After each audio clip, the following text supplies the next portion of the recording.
S আলমের গৃহকর্মীর bank অ্যাকাউন্টে কোটি টাকা।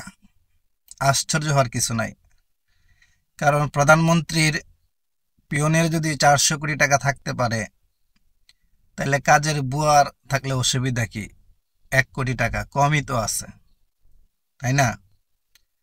তারপরে আশ্চর্য হইতে হয়। কথা আছে, সৎসঙ্গে স্বর্গবাস, অসৎসঙ্গে সর্বনাশ। সুরের ঘরের লুকোচুর। এস আলম গ্রুপ দেশের হাজার হাজার কোটি টাকা মায়েরা খাইছে, তাই তার ঘরেও সুর পয়দা হয়েছে যে তার টাকা চুরি করে খায়। চট্টগ্রামের একটি ইসলামী ব্যাংকের 22টি আমানতের মাধ্যমে 1,03,59,866 টাকা জমা আছে। 2012 সালের আরেকটি অ্যাকাউন্ট পাওয়া যায় আইএফআইসি ইসলামী ব্যাংকের, ওইটার মাধ্যমে 1,84,00,000 টাকা লেনদেন হয়েছে। অর্থাৎ তাইলে 12 বছরে 2 কোটি টাকা উপরে লেনদেন বা তার কাছে আছে। তাইলে দেশটা কি পরিমাণ অনৈতিকতায় আর দুর্নীতিতে ভরে গেছে তা বলার অপেক্ষা রাখে না।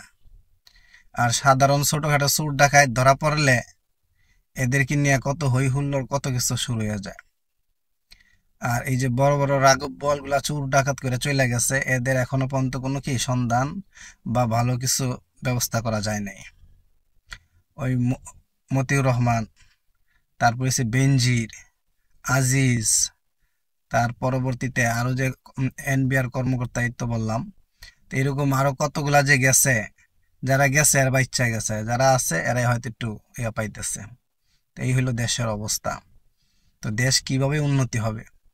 উন্নয়ন শব্দটা তো খালি একটা বুলি ছিল মাত্র, আর কিছুই না। আর এর নামেই সবকিছু, এই উন্নয়নের বুলি দিয়াই সবকিছু গুলি করছে। এই মন্ত্র দিয়াই, এই তাবিজ দিয়াই সারা দেশটা ঢাইকা দিছে।